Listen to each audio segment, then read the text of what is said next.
In 15 years in Hollywood, no one in Hollywood has a memory of going to a sold-out Kevin Hart show, there being a line for him ever getting a standing ovation at any comedy club. For a 5-year period, every single movie that Kevin Hart did was a movie that had been on my desk, that all I had said was, just, can we take some of this step and fetch it out? Now we all know that Katt Williams has been exposing all the dirty laundry of Hollywood, and one of the celebs that Katt has had something to spill about is Kevin Hart. This came after Kevin blasted Katt a few years ago for allowing his addiction to ruin his career by blaming everybody but himself for his failures. Well, it looks like Katt is finally ready to clap back from those allegations because he just did an explosive tell-all interview with Shannon Sharpe where he accused Kevin of selling his soul and integrity for fame and claimed Kevin was even made to do the humiliation ritual by cosplaying as a gay man. Now, this ain't the first time Katt has dragged Kevin for being power-hungry and selling his soul to get to where he is today. But this time, he didn't hold nothing back and flat out exposed all the sick and twisted things that Kevin has done over the years to get fame and power. But now Kevin is sick and tired of Katt coming after him all the time, and he's flapping back in the most savage way possible, planning to sue him for defamation. I mean, 2024 just started, and it looks like it's already going to be a real long year for Kevin cause Katt read him for filth in that interview. All of these big dick deviants is all catching hell in 2024. It's up for all of them. It don't matter if you Diddy or whoever you is, T.G. Jakes, any of them. All lies will be exposed. That's all. And anyone who takes that the wrong way, know why they take it the wrong way. Now, in case you somehow missed out on all the drama these past couple of days, Katt Williams pretty much set the whole internet on fire during a 3-hour-long interview with Shannon Sharpe.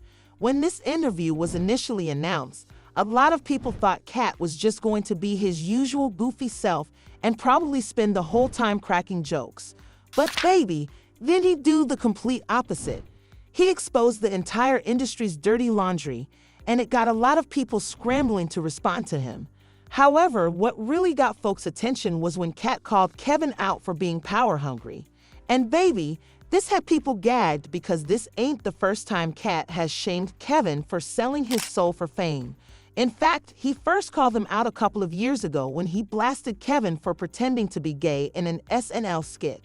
See, back in the early 2000s, there was a lot of talk about black men being forced to wear dresses and wigs as a part of some rite of passage to make it in Hollywood. Van Chappell fueled these rumors during an interview with Oprah Winfrey in 2006, where he spilled the tea about the time the producers of a movie he was doing with Martin Lawrence tried to get him to wear a dress against his will. I mean, I'm a conspiracy theorist to a degree. Like, when I connect dots that maybe shouldn't be connected, I don't know. But certain dots, like when I see that they put every black man in the movies in a dress at some point in their career, I'll be connecting them down like, wow, all these brothers gotta wear a dress. This happened to me. I'm doing a movie with Martin. Yeah. The movie's going good. So I walk in the trailer. I'm like, man, this must be the wrong trailer because there's a dress in here. They come in.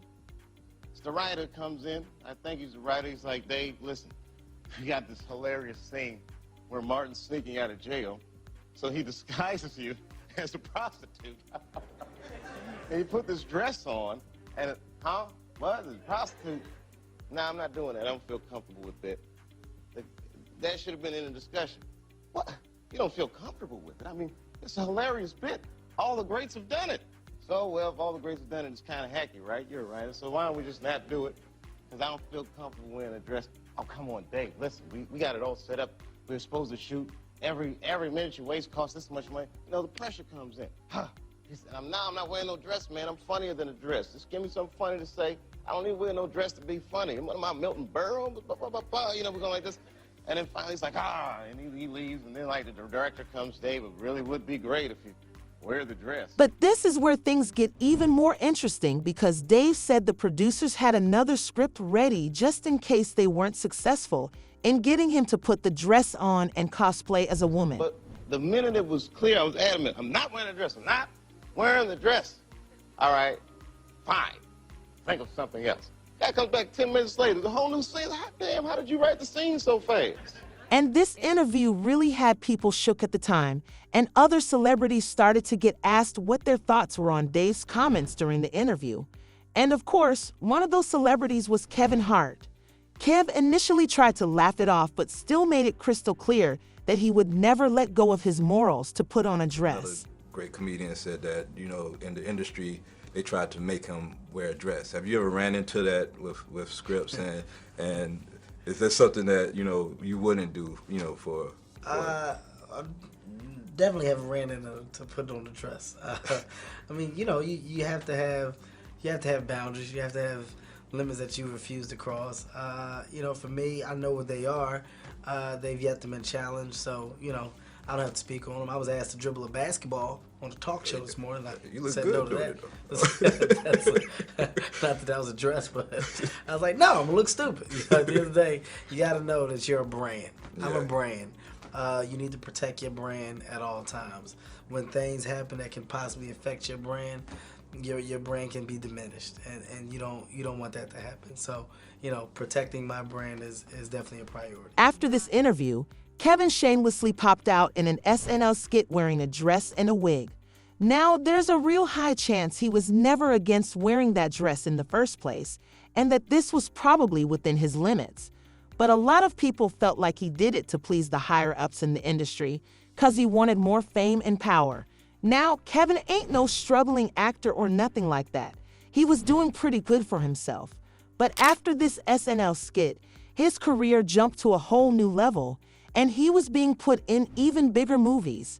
However, the backlash he was receiving from his fans got so bad that he had to jump to Twitter to shut everybody up. He said, "I wore a dress on at SNL because I thought it was funny. I made that decision. Nobody made it for me. I am my own boss." Katt was later asked what his thoughts were on Kevin wearing a dress, and he said it wasn't Kevin's fault that he wore the dress because he was just a part of a long lineage of black men being made to wear a dress in order to transition to that next level of fame.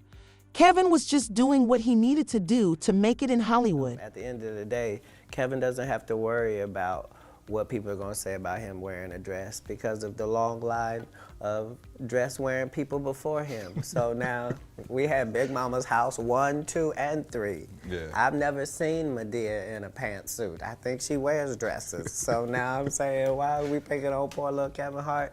Because it was his turn next. But see, there's been a theory going around for a while now that Kevin is just an industry plant who was pushed into the industry to replace Katt. These rumors got even worse after the whole SNL skit, because while Kevin's success in Hollywood was going through the roof, the media started to slander Katt's reputation with allegations of him being an addict, which he later addressed in an explosive rant back in 2016. The reason I don't do Big Tigger is because I had a tumor in my upper jaw and they had to take it out. And they had to block the whole right of my sinus with a piece of metal. So ever since I got out the Marine Corps, I can only breathe out of one nostril, boy. I get my blood tested every 3 months for the last 15 years. All narcotic tests have come up 0.00%. I'm 44 years old, little Tigger. You look up my rap sheet. I have never had a DUI or a possession of anything, not even the I do every day. See, when you real, you can tell the truth about anything. After this, CAD took a break from social media and returned in 2018 with even more things to say. Accused Tiffany Haddish for also being a power-hungry slave in an industry plant.